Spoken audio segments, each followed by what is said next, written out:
We either flee the threat or actively confront it. It's the fight or flight response. Fear, when it's appropriate and rational, helps us deal with genuine danger at a given moment.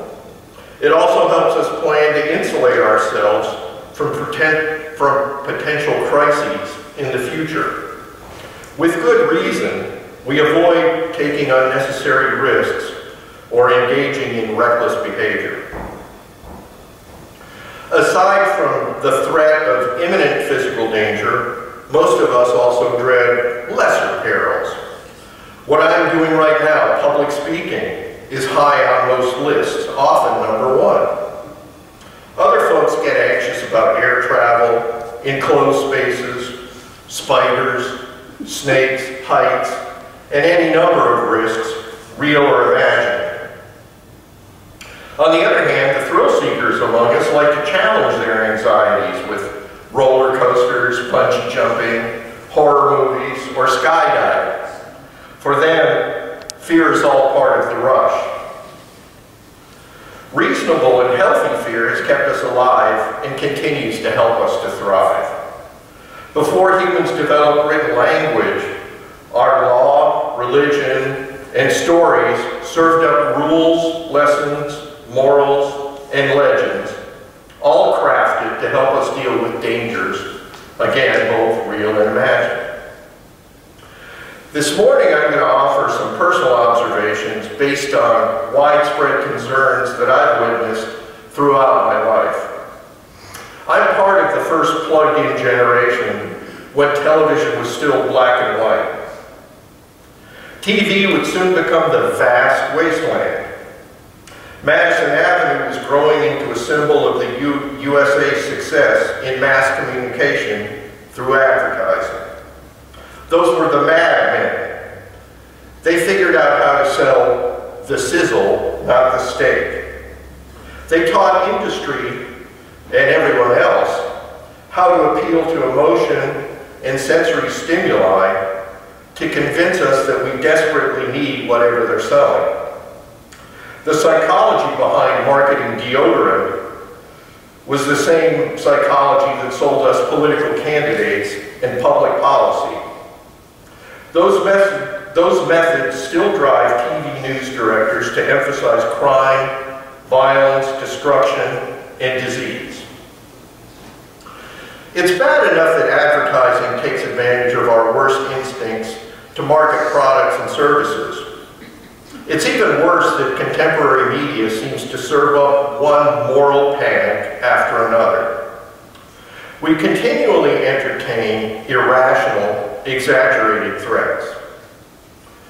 Over the centuries, it's usually been the latest generation of immigrants who bear the brunt of our collective fear and suspicion.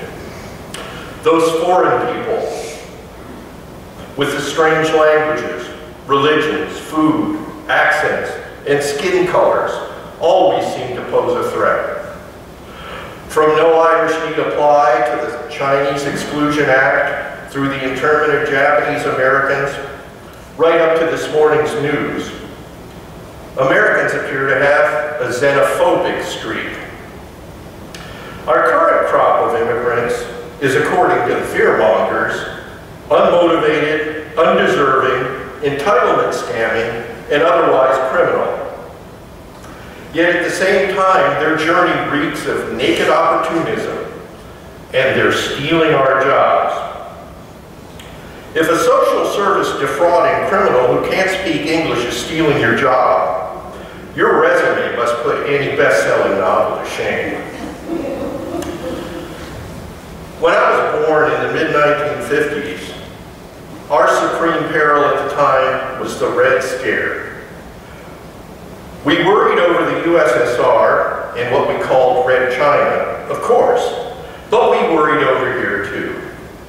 Communists had supposedly infiltrated schools, government, entertainment, and journalism. They were hiding under the bed. We captured and convicted relatively few spies and saboteurs, but we did manage to persecute actors, folk singers, writers, professors, film directors, and composers. There's a reason McCarthyism is a synonym for toxic, extremist demagoguery. But really, who understands that history anymore?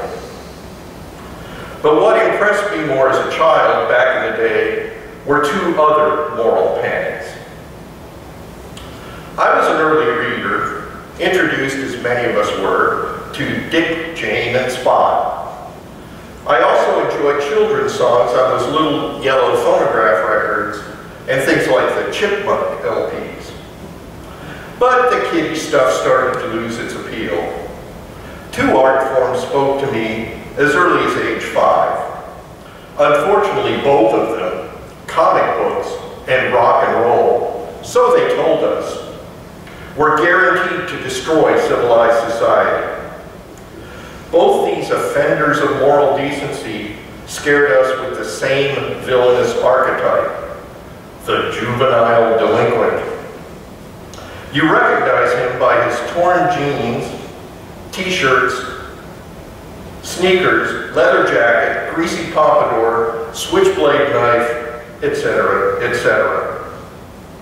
Congress even held hearings on the evils of comic books and rock and roll, only to have those twin engines of American pop culture help win the Cold War.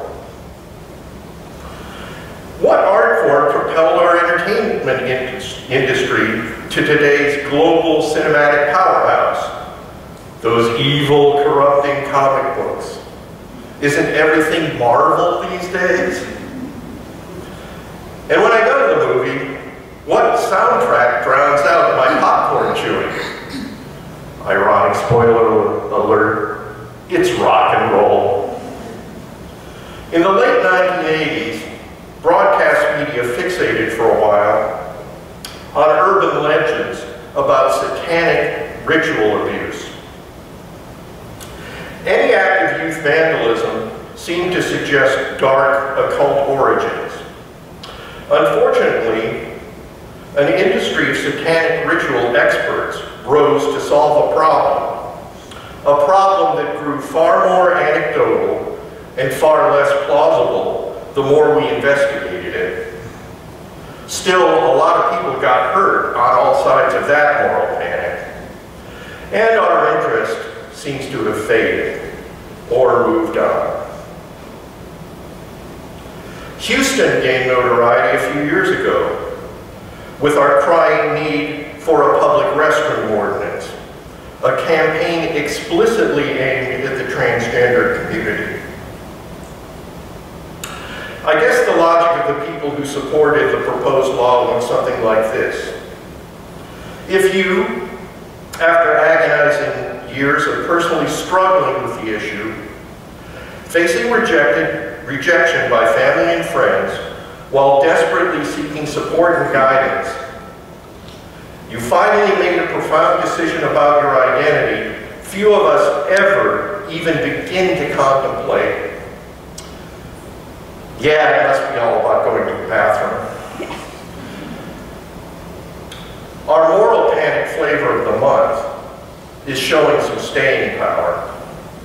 Apparently, civilization now faces attack from critical race theory.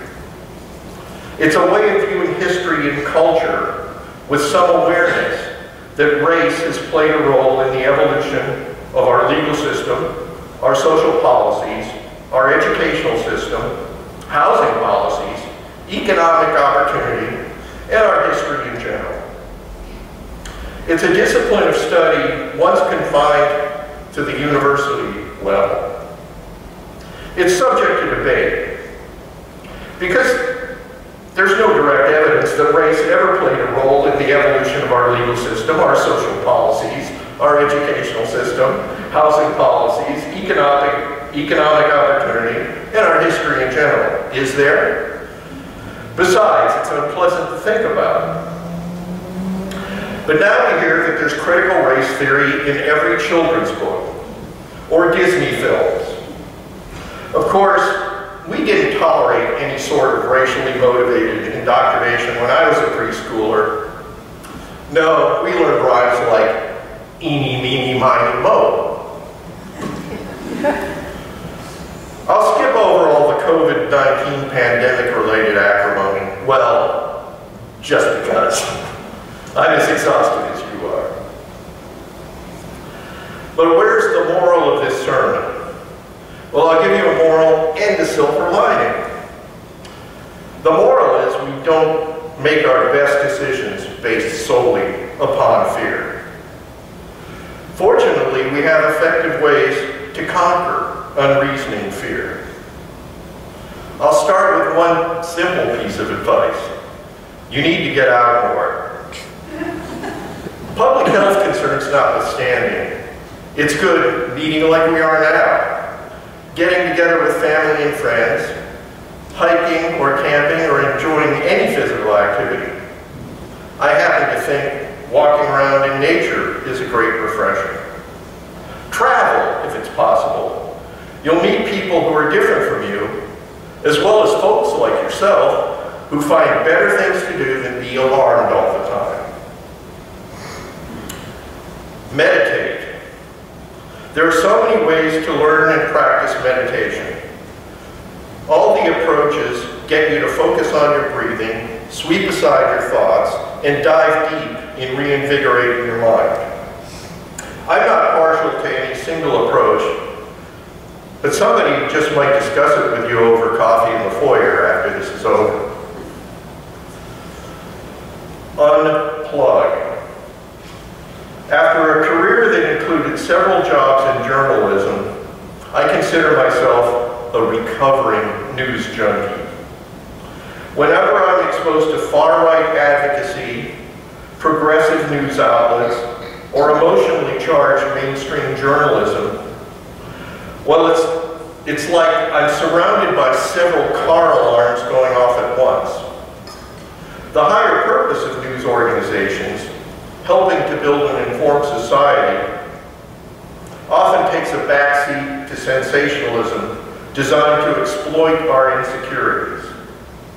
Sensationalism propels all those clickbait headlines that pay for our supposedly free social media, making our phones buzz several times a day with intense, alarming topics. The worst among them are trolls, weaponizing rumors and conspiracy theories. The slicker they are, the harder it is to detect the logical fallacies. This brings us to my next bit of advice. Support the growing movement for media literacy. Counteract the negative and misleading stories. Analyze media messages. Consider the sources and their motivation. Encourage media literacy in public schools and at the college level. Be more particular about the information you consume, and especially the stories you pass on to others. Learn to use the power of information and communication to make a better world. My final suggestion to defeat the fear factory is one word: gratitude. It's hard to dwell on insecurities while we're counting our blessings. We routinely face any number of potential threats. Realistically, our most likely peril is traffic, or the very air we're breathing. Yet we're willing to accept certain risks in exchange for our many privileges and modern conveniences. If we give thanks for our good health, abundant food, our friends and relations, and the creature comforts most of us are lucky enough to enjoy, it helps to ground us. We can then appreciate real danger, the life and death struggles people cope with today. Author Sherry Tepper, in her book, Gibbon's Decline and Fall, wrote, "Fear needn't be grounded in fact to cause problems."